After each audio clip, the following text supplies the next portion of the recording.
is up? How have you all been? I've been busy. Not super busy, but pretty busy. Standard amount of busy. The healthy, correct amount of busy. Now, this has been brought to my attention because in one of my other little vlog videos there, my God, that's a noisy truck. Oh, nice, mate. We've got all the premium drivers out today, all of the weekend warriors. In one of my other videos, I made a passing comment that, you know, strength training was really all that interested me in terms of gym and fitness, and all the rest I didn't really care for.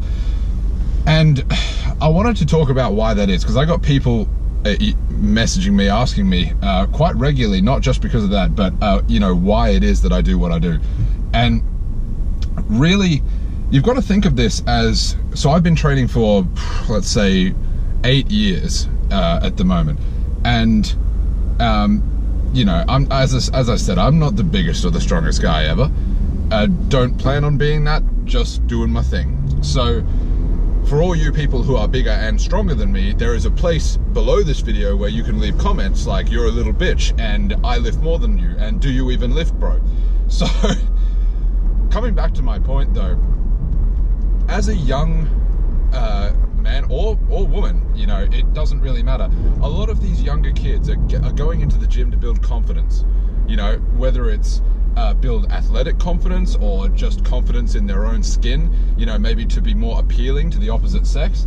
And then when they really get into it, and this toxic sort of culture of fitness, let's say, and bodybuilding, when they really get into it and they look at all the YouTube celebrities, they look at all the social media celebrities, all the you know, just the general media presence about the whole situation, and they initially go in thinking, yep, let's make a positive improvement in my life, which is great.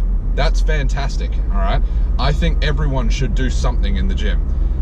However, the minute you get sucked into that poisonous culture of, you know, vanity and appearance, it actually goes in the opposite direction. You think you're building confidence, but then all you do, and I see so many young guys and girls doing this to themselves, all you do is compare yourself to other people that you see on Instagram or on Facebook or on YouTube, wherever, and it breeds this, it's just this, you know, because it's subjective, right? How someone looks is subjective. You know, they may think they look like trash, which quite often people have this sort of, you know, warped appearance image of themselves purely because of this self-comparison that they do to everyone else. You know, and these other people, by the way, on all these social media platforms that are really popular with the millions and millions and millions of followers, there's a lot of wind assist happening in a lot of those cases. I'm not saying there's not exceptions, but plastic surgery, anabolic steroids, and Photoshop are the magical triad of looking like the way they do. So, you know, and I'm not saying that, you know, you want to do that, go ahead. It doesn't bother me at all. But it does bother me when young people who are just getting into the gym for the first time, thinking, yep, I'm going to make a positive change, get sucked into that negative culture, and all of a sudden they develop mental problems from this. That's not even an overstatement of the truth. And the reason that I like strength training, and I think that everyone should turn their attention more towards that, is because if you're planning on staying natural, and as I said, there's no problem with doing, you know, whatever you want. It's your own body, it's your own fucking choice. I don't care. But if you're planning on staying natural as a young man, and even as a female, the only way that you can build quality muscle tissue and, you know, maintain a steady rate of progression, even though it will become very slow if you don't choose to go down that injectable or oral anabolic steroids route, the only way that you can sort of really make the fastest progress is going hard and heavy as a natural trainer, because you don't have all of this. You can't be in the gym doing 20 rep sets of whatever it is that they do and doing heaps of isolation exercises. It needs to be compound exercises, and they need to be heavy. Like, girls are always going on about wanting, you know, like booty goals and all this sort of shit. How about you just jump under a barbell and do some heavy squats, huh? Rather than all these band-assisted booty band, like 30-day booty blaster bullshit programs. Like, It doesn't work. It doesn't work. The people that you see advertising this, they never use that shit. And if they do, they're just genetically gifted as it is. I'm not saying there's not exceptions, but you see where I'm coming from here. And the guys especially, comparing themselves to people that they see online, in the whole culture of, I want to look shredded, I want to look, you know, as desirable as possible. Those people are unattainable physiques as a natural. You know, you may be, even if you shred down to the bone as a natural, and I've done this, right? I've been young like this. I did 2 years of bodybuilding before I started doing the you know, walking the righteous path and training for strength. And even if you get down into the sub 5% body fat, you just look sick. I mean, yeah, you're shredded, but you can't maintain that. It's unhealthy, right? You should be anywhere between 10 to 12%. If that's as low as you should maintain as a male. Otherwise, it just becomes detrimental to your health. And the thing I like so much about strength training is that, as opposed to this subjective bullshit of, oh, look at him, his lower pectoralis is slightly more defined. There's none of that, all right? In strength training, you're either strong enough to lift the weight or you're not. That's all there is. And I think that's beautiful, because you can measure that progress objectively. So you can see that 6 months ago, you couldn't do whatever it is that you were doing today, and today you did for 3. And that's brilliant to me. You know, that is something that I think really does build confidence, especially, you know, in the younger generation, sort of your 16 to 21-year-olds who are just sort of learning to walk unassisted, and they're going into the gym.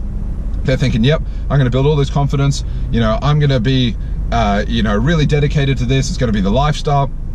And they end up messing up their mind with this, like, restrictive diet and comparison to other, you know, men and everything on the internet. And they're not getting the full story. So the reason I like strength so much, as I said, is because it's an objective measurement of progression. And yeah, walking around, you know, looking good is going to build confidence. But if you're just focused on that, just focused on looking good, and compare yourself to all these, you know, Men's Health magazine, Instagram is a bloody awful place to go if you're trying to look like that. Because, you know, it either leads you to a state of almost depression, or it just leads you to hating your own body, even though you may be walking around in good shape. Whereas strength is something that can be measured and quantified. And if you start off your program and let's say you deadlift, well, I don't know, 100 kilos for 3 reps. And the thing about being at that newbie level of strength is your progression is going to be lightning fast. And so say in 3 months time, you're doing 140 for 3 reps. That makes you confident. That makes you feel good about yourself. You know, hitting a PR, that's ecstasy, my friend. Like, if you lift something that you've never lifted before, that feels fucking amazing, right? Like, whereas you don't get that in, you know, I'm going to call it bodybuilding, but it's not bodybuilding. It's that vanity, fitnessy, weird culture, and it affects men and women, and both these genders, okay? I know we're in a multi-gendered society at the moment, but everyone, let's say everyone, all right? Everyone can benefit from strength training. To any age group, any body type, everyone can get stronger at something. It doesn't have to be bench, squat, and deadlift, even though, you know, those are 3 of the very common ones. And those things will improve your physique, especially as a natural. Especially as a natural. I don't think there's another way to train, if I'm going to be totally honest. As a natural athlete, you need to be doing front-loading your workouts at least with powerlifting style progression in big barbell movements. That, like, unless you're doing that, you are literally wasting your time. You may get results, but it's not going to be anywhere near as fast. So, you know, that's my 2 cents on it.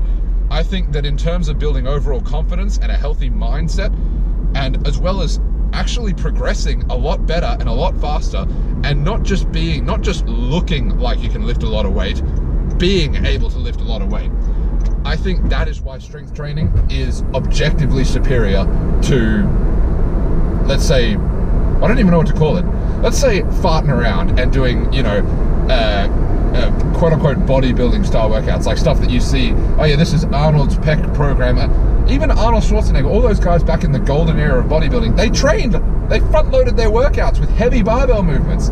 You think Tom Platz's legs just grew like that because he sit around doing 20 reps on squats with light weight, focusing on the negative and all that sort of bullshit that you hear these days? No. I've seen Tom Platz squat 500 pounds for 22 reps on camera, and that was in an exhibition. So imagine how heavy he was actually training to do that. Now with all the substances and all the magical chemicals and all this stuff that they're pumping into the bodybuilders these days, there never used to be a difference between natural training and enhanced training.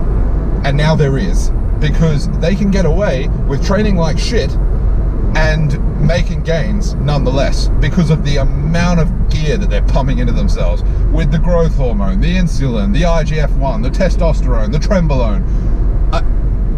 But if you're aiming for a human physique, even if you're just like not on a pro dose of gear, if you're just a young fool who's getting ready for stereo, I can guarantee you that that little bit of test that you're injecting is going to do a lot more if you train hard and heavy, as I was recommending for all natural trainers, than if you were farting around doing Arnie's supposed routine. That's just how it is, all right? It may be my 2 cents. As I said, I've been a natural trainer since I started training, and I get people coming up to me and saying, oh, what do you do for this? What do you do for this?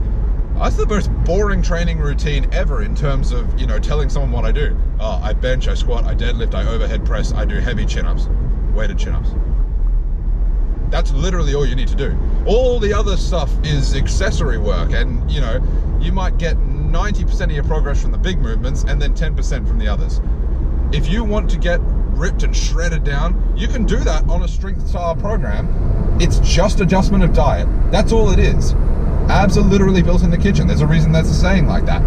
So just a message, because it really does negatively affect people when they get into that mindset of the vanity comparison to other people. How about being happy with yourself? And you can do that while doing, you know, that style of training, the sort of bodybuilding-esque, fitness-esque style training, but it's much harder on the mind. Get some strength work going, and I guarantee you'll be loving life. It's so much more enjoyable. There may be some people that hate it, but as I said, anyone can get stronger at something. It was probably the most profound little car vlog I've ever done in my life, so you're welcome.